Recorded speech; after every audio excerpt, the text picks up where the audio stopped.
All right, we're going to talk about secondary tubing and intermittent infusions.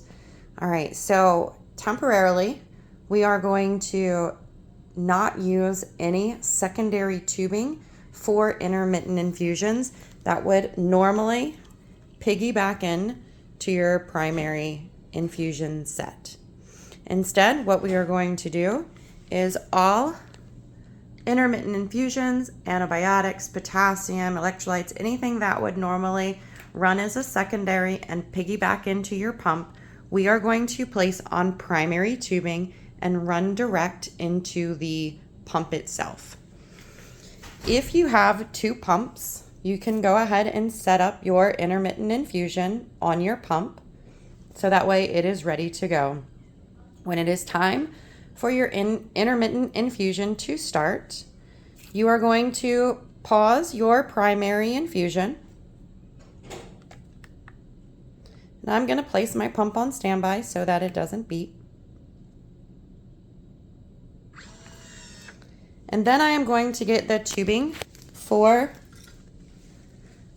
my antibiotic and connect it to my patient. Please make sure that you always have your tubing capped when it is not in use and just hanging at the bedside.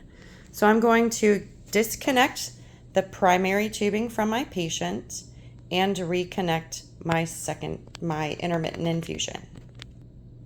Once my intermittent infusion is connected, I'm going to take my primary tubing that I was running and I'm going to give it a cap.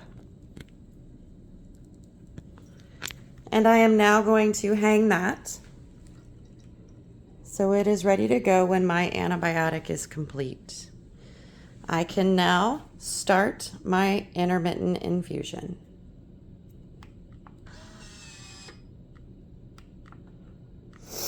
My intermittent infusion is running. It will beep at me in an hour and I will come back and do the same thing, and I will swap back my intermittent tubing and put on my primary infusion that will be running.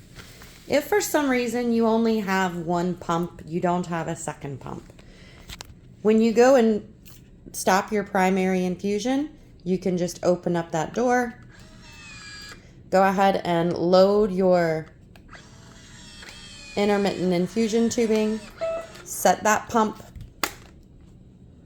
So remove one, change the tubing, restart your pump.